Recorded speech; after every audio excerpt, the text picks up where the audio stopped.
All right, so here's the second problem on the homework review.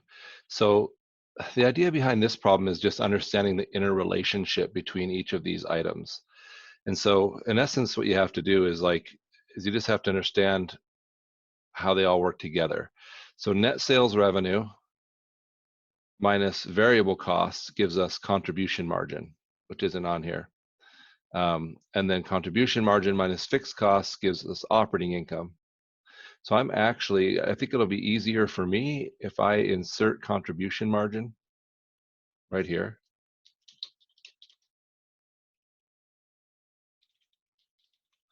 And then I can do this. So I'm going to start with the information I know. So net sales revenue, operating income, 285,600. Units sold, 170,000. That's not dollars though, that's just a number in units. Our contribution margin per unit is $3.80. And we don't know our contribution margin ratio.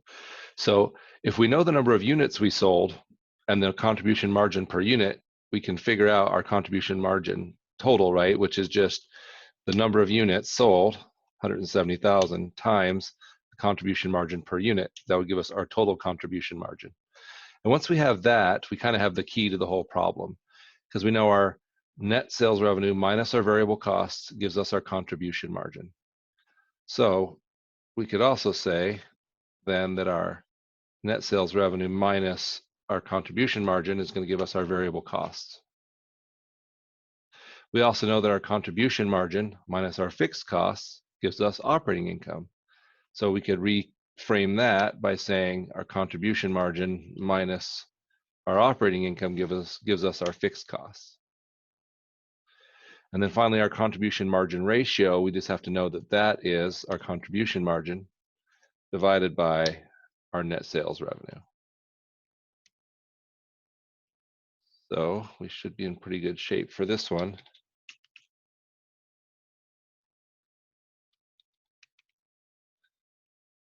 And 40%, not 646, sorry, fixed costs were 360,400.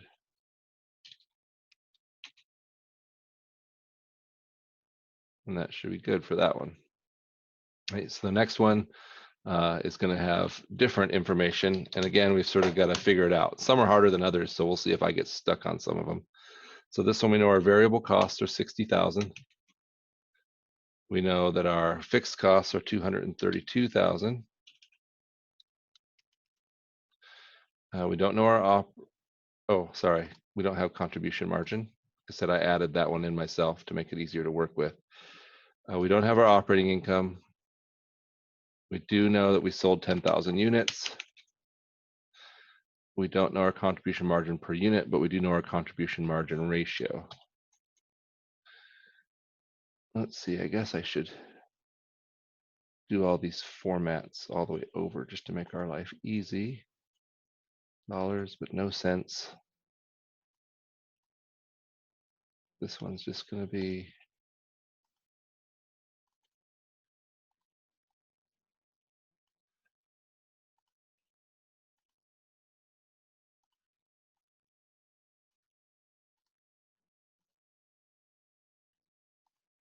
okay. So let's see if we can figure this one out. So we know, let's see what we know. We know that our contribution margin ratio is 80%. And we know that we don't know our contribution margin. And we don't know our net sales revenue. So each one of these, you kind of got to find the key. And then you can work the whole thing out. So let's see.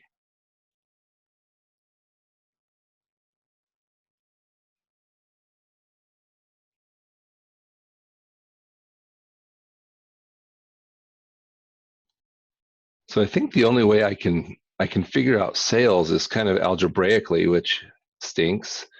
And I'll show you how I would go about doing that. I'm gonna see if I can insert some type of a note or something just to make it easier to read.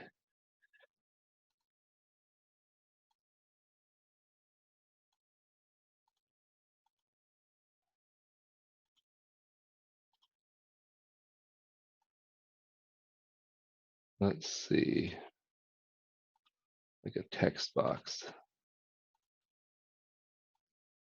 Okay, so this is a little confusing, but so I know that contribution margin equals my sales, whoops, minus my variable cost. I also know that our contribution margin ratio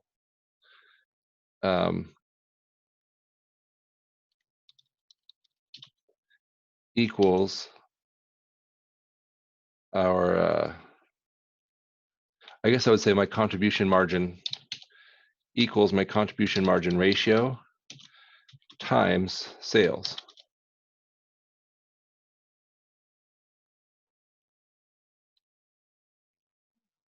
Right, because in the last problem, we figured out that sales divided by contribution margin equals our contribution margin ratio. Okay, I'm sorry, contribution margin divided by sales equals contribution margin ratio. So if I know these two things, then I can sort of recast this formula algebraically and just say that, let's see,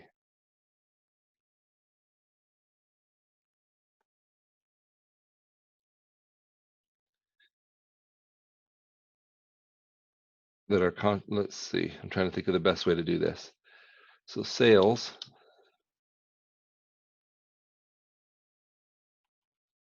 so contribution margin ratio times sales, so that's equals contribution margin, right? Equals sales minus variable costs. So since I have a lot of these, my contribution margin ratio is 80% or 0.8 times sales is going to equal sales minus my variable cost, which is $60,000. So if I work that out now, I'm going to end up with 0.2 times sales equals $60,000. And if I divide that, so $60,000 divided by 0.2, I'm going to end up with sales equals 300,000. So that's kind of a pain to do it that way, but it gives us, that's how we solve for sales. So if I come here now and I say, okay, so sales is 300,000, and then our contribution margin equals our sales minus our variable costs. And then our contribution margin minus our fixed costs equals our operating income. And then we have our units sold, which is 10,000. So if I know my contribution margin divided by the number of units sold, I get my contribution margin per unit.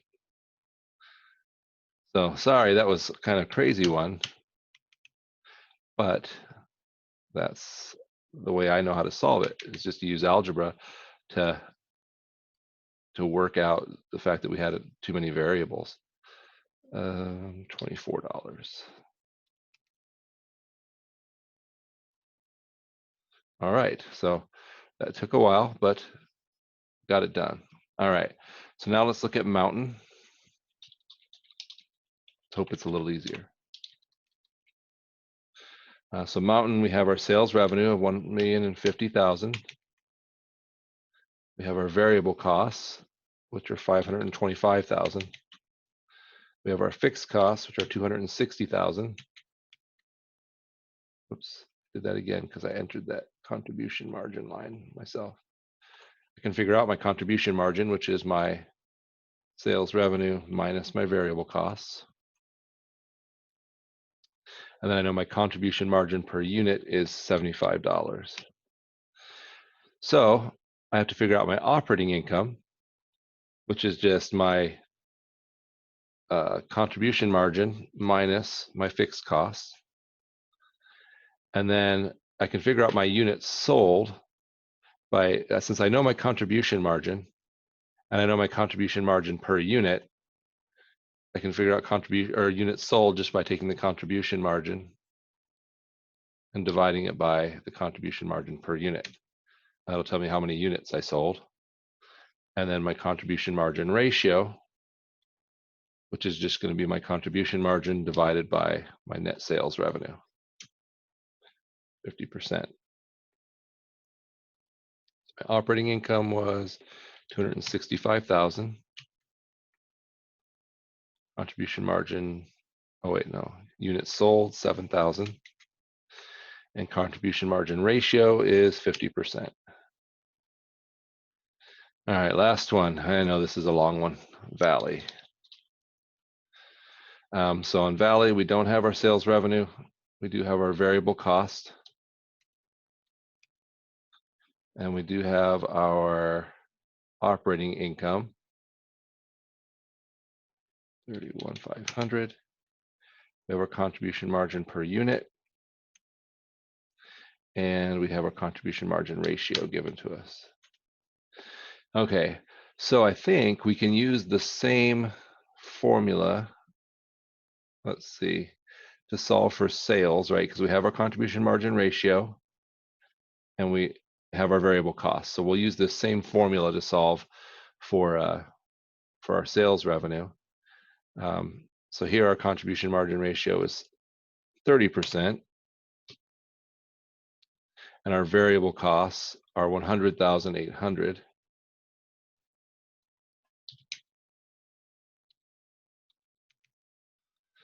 So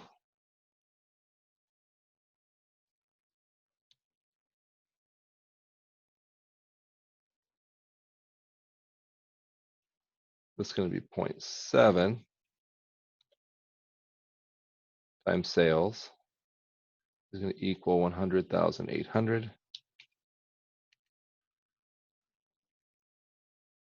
And since I can't do that math in my head, I'll use a calculator. 100,800 divided by 0.7 gives us 144,000 as our sales.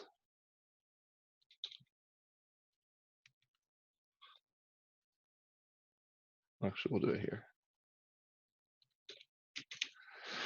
So again, we know that our net sales minus variable costs is our contribution margin. And then if we know our contribution margin minus fixed costs is operating income, we can also figure that out as saying contribution margin minus operating income is fixed cost. And then our units sold, we can figure out like we did before.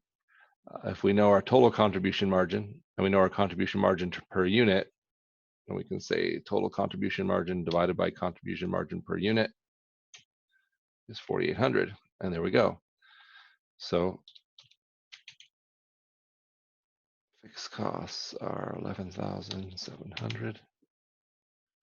And our units sold 4,800.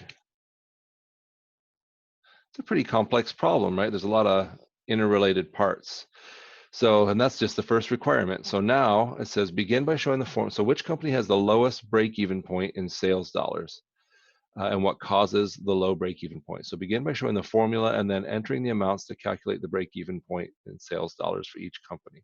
So our formula for break-even point or our break-even point is just to do our fixed costs plus our target profit. And since we're doing break-even point, when we get the numbers in here, we'll just use 0 for our target profit. And then we divide that by our contribution margin ratio, and that equals our required sales in dollars. All right, so for Beach, our fixed costs were $360,400. Target profit is 0, which again means we're looking for our break-even point where we make a profit of exactly 0. Our contribution margin ratio is 40%. And so let me bring up the calculator.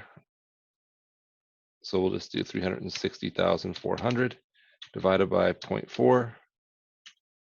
We come up with 901,000. So Beach has to sell $901,000 worth of stuff to break even. Lake, their fixed costs are 232,000. Target profit of 0. Contribution margin ratio of 80%. So 232 divided by 0.8. They have to sell 290,000. What the heck just happened?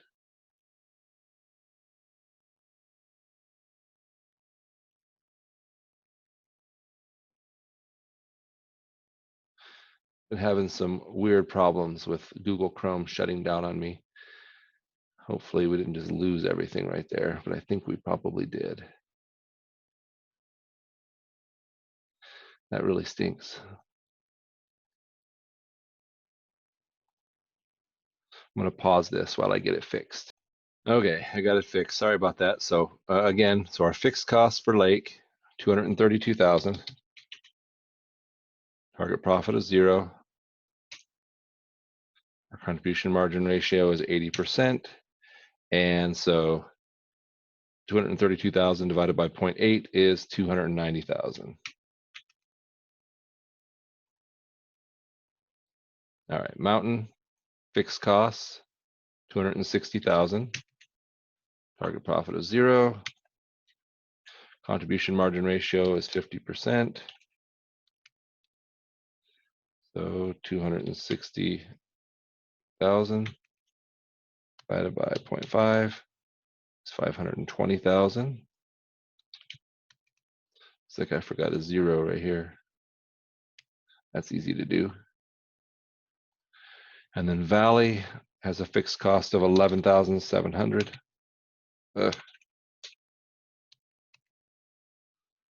Target profit is 0. 30%.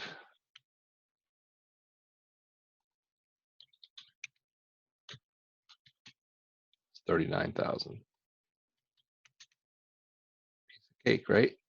It's just a lot of little parts. Finally, it wants to know which company has the lowest break-even point in sales dollars and what caused the low break-even point. So, of course, that's Valley has the lowest, but it's not necessarily a good thing, right? It's like, because Valley also made a lot less. Well, I guess not than Lake, but they have the lowest break-even point mostly because they have super low fixed costs. You see how the others all have really big fixed costs, really high. So that'll do it. And there you go. So there's the second problem. Sorry, that was kind of a long one, but hopefully it was useful to you.